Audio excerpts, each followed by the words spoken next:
পাতিয়ালা জিপির সদস্য এবং সদস্যদের শপথ গ্রহণ অনুষ্ঠান ছিল। এই অনুষ্ঠানে আমাকে পাতিয়ালা জিপির 9 সদস্য মিলে আমাকে সর্বসম্মতিক্রমে পাতিয়ালা জিপির সভাপতি নির্বাচিত করেছেন। তৎসঙ্গে আমাদের 1 নং ওয়ার্ড সদস্য হাসনা বেগমকে সহসভাপতি হিসাবে নির্বাচিত করা হয়েছে এবং আমরা আজকের দিনে পাতিয়ালা জিপির সর্বসাধারণ জনসাধারণ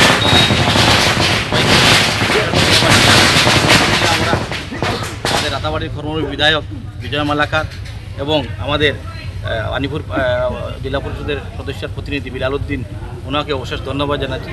আজকে ওনাদের নেতৃত্বে আমরা এই পাতিয়ালা জিপি সুষ্ঠু এবং সুন্দরভাবে স্থাপন আজকে শপথ গ্রহণ অনুষ্ঠান হয়েছে।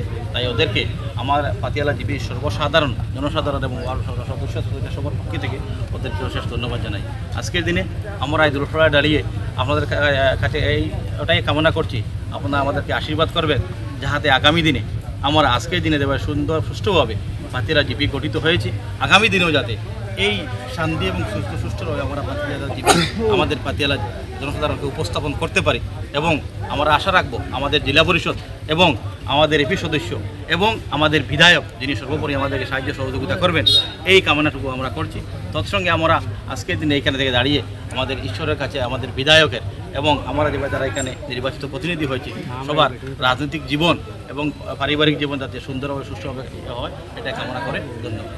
একটা প্রশ্ন, আমার বিশ্বাস বিধায়ক আজকের দিনে যেরকম আমাদেরকে সহযোগিতা করেছেন আগামী দিনে এরকম সহযোগিতা করবেন এবং বিশেষ কোনো আমাকেও বা আরও কোনো একজনকে আমার মনে হয় না বিধায়ক এরকম কোনো ডাইরেক্টলি কোনো মানুষের নাম প্রস্তাব করেছেন, আমার মনে হয় না। আপনি এই প্রথম মানে নির্বাচিত জনপ্রতিনিধি, এই প্রথমবার, এর আগে কোনোদিন নির্বাচিত? আমি প্রথমে কোনোদিন ডাইরেক্ট রাজনীতি ছিলাম, প্রথমবারই নির্বাচনে উত্তীর্ণ, প্রথমবারই সভাপতি। আমি আজকের দিনে আমি যদিও 2003 থেকে রাজনীতির অঙ্গিনায় ছিলাম, কিন্তু ডাইরেক্ট রাজনীতিতে আমার জীবনের সর্বপ্রথম এবং সর্বপ্রথম এখানে রাজনীতিতে এসে আজকের দিনে আমার পাতিয়ালা জিপির জনসাধারণ এবং নির্বাচিত সদস্য এবং সদস্য সবাই যে আস্থা আমার উপরে রেখেছেন তার কারণে আমি আমার গোটা পরিবারের পক্ষ থেকে ওদের কাছে ঋণী এবং আমি আশা রাখবো এবং সবার কাছে অনুরোধ এটাই রাখবো আজকে যারা যেভাবে ওনারা আমার উপরে আস্থা রেখেছেন আগামী দিনেও যাতে এই আস্থাটা থাকে, এই কামনাটুকু ওদের কাছে করছি।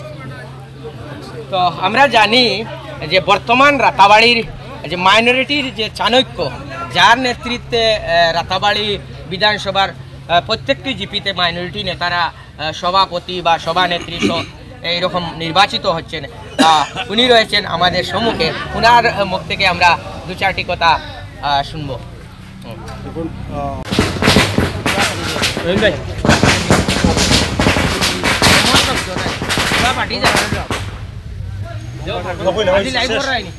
লাইভ করিও না,